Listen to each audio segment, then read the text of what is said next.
بسم اللہ الرحمن الرحیم۔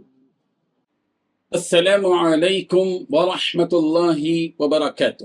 پیارے بچوں، سنڈے کلاس سبق نمبر 50، لیسن نمبر 50۔ معمول کے مطابق پہلے بنیادی دینی باتیں بیان ہوگی اور عنوان ہوگا بات کرو تو انصاف کی بات کرو۔ اس کے بعد 2 آیتیں اور 2 احادیث ترجمے اور مطلب کے ساتھ، اور سیرت رسول رحمت صلی اللہ علیہ وسلم میں عنوان ہے رسول رحمت صلی اللہ علیہ وسلم جب 33 برس کے ہوئے۔ اچھے اخلاق میں مفاد پرست نہ بنو، اور آداب میں عام مسلمانوں کے حقوق اور آداب، شریعت کے مسائل میں قرض حسنہ سے متعلق چند اہم باتیں، اس کے بعد صبح شام کی دعائیں اور سوالات اور جوابات۔ پیارے بچوں، انسان میں پیدا ہوتے ہی انسانیت نہیں آ جاتی۔ انسان جب پیدا ہوتا ہے تو وہ صرف انسان رہتا ہے، رفتہ رفتہ اس انسان میں انسانیت پیدا ہو جاتی ہے اور وہ آگے چل کر انسانیت رکھنے والا ایک حقیقی انسان بن جاتا ہے۔ ایک اہم بات تم سب یہ یاد رکھو کہ آج تم بچے ہو اور تمہارا جسم بڑوں کے مقابلے میں چھوٹا ہوتا ہے۔ تمہارا چہرہ، تمہارے ہاتھ اور پیر سب چھوٹے ہوتے ہیں اور تمہارا قد بھی چھوٹا ہوتا ہے۔ پھر دھیرے دھیرے تم بڑے ہو جاتے ہو اور سارے لوگوں میں تم نوجوان کہلاتے ہو۔ لیکن ایک بات یاد رکھو کہ تمہارے جسم کے بڑھ جانے سے تم انسان نہیں کہلاتے، بلکہ تم اس وقت ایک اچھے انسان کے طور پر پورے سماج میں مشہور ہو جاؤ گے جب تمہارے اندر انسانیت آ جائے گی۔ اور انسان میں انسانیت کھانے پینے، کھیلنے کودنے، چلنے پھرنے سے نہیں آ جاتی، بلکہ انسان میں انسانیت ان صفتوں کی اختیار کرنے سے آتی ہے جو ایک اچھے انسان کی علامت ہوتے ہیں۔ پیارے بچوں، آج ہم انسان کی ایک خاص صفت کے بارے میں تمہیں بتلانے جا رہے ہیں، وہ ہے عدل و انصاف، یعنی ظلم و ستم کے راستے سے بچ کر درمیانی ایسی راہ اختیار کرنا جس کی وجہ سے کسی کا حق مارا نہ جائے اور ہر ایک کے حق کو سامنے رکھتے ہوئے فیصلہ کیا جائے اور حق والے کو اس کا حق برابر دیا جائے۔ یہی ہے عدل و انصاف، ہر ایک کے ساتھ برابری کرنا۔ عدل و انصاف کو بھی ہم مثال سے سمجھانے کی کوشش کرتے ہیں تاکہ تمہارے اندر عدل و انصاف کی حقیقت واضح طور پر آ جائے اور تم کو سمجھ میں آ جائے کہ حقیقت میں انصاف اور عدل کس کو کہتے ہیں۔ اگر تم 10 آدمی کہیں سفر کر رہے ہو اور سفر کے دوران کھانے کا وقت آ چکا ہو اور 10 مچھلیاں اور 10 روٹیاں تمہارے ساتھ ہوں، تو تم میں جو ذمہ دار ہے وہ اگر ہر ایک کو ایک ایک مچھلی اور ایک ایک روٹی دے دے تو یہ انصاف ہے۔ اور اگر اس ذمہ دار نے 3 آدمیوں کو 2 مچھلیاں دے دی اور 2 روٹیاں دے دی اور باقی کو آدھی یا اس سے کچھ کم یا کچھ زیادہ دے دی، تو ظاہر بات ہے کہ یہ سراسر ظلم اور نا انصافی۔ اس مثال سے تم خوب سمجھ گئے کہ عدل و انصاف کسے کہتے ہیں اور نا انصافی اور ظلم کسے کہتے ہیں۔ یہ بات یاد رکھو کہ اللہ تعالیٰ اپنے بندوں کے ساتھ انصاف کرتے ہیں، کبھی ظلم نہیں کرتے۔ اللہ تعالیٰ کے 99 ناموں میں ایک نام العدل بھی ہے، یعنی انصاف کرنے والا۔ عدل و انصاف کے میدان میں جانبداری سے کام نہیں لیا جاتا، بلکہ غیر جانبداری سے کام لیا جاتا ہے۔ مثلا اگر کوئی شخص کسی کلاس میں مانیٹر ہے اور اس کلاس میں 10 طلبہ ہیں، اگر ان 10 میں سے کسی ایک کی جانبداری مانیٹر کرتا ہے تو یہ ظلم ہے۔ مانیٹر کا کام یہ ہے کہ وہ کسی کی جانبداری نہ کرے بلکہ سارے ساتھیوں کے ساتھ انصاف کرے۔ پیارے بچوں، اگر تم یہ چاہتے ہو کہ تم سے سارے لوگ پیار و محبت کے ساتھ رہیں تو تمہیں اسی فیصلے کے ساتھ زندگی بسر کرنا ہے کہ تم اپنی پوری زندگی کو عدل و انصاف کے ساتھ جوڑے رکھو گے۔ اگر تم سب کے ساتھ برابری اور انصاف کرو گے تو سارے لوگوں میں تمہاری مقبولیت ہوگی اور سارے لوگ تم کو ایک اچھا اور سچا انسان سمجھیں گے۔ ہمیشہ یاد رکھو کہ جو تم بڑے ہو جاؤ گے اور لوگ تم کو کسی معاملے میں اپنا بڑا اور ذمہ دار بنا کر اس معاملے میں فیصلے کے لیے بلائیں گے تو اس فیصلے کے موقع پر تم عدل و انصاف کے ساتھ فیصلہ کرو۔ اور اگر کوئی لین دین کا معاملہ ہو، اگر کوئی قرض کے لینے اور دینے کا معاملہ ہو اور تم سے کہا جائے کہ اس معاملے کو تھوڑا سا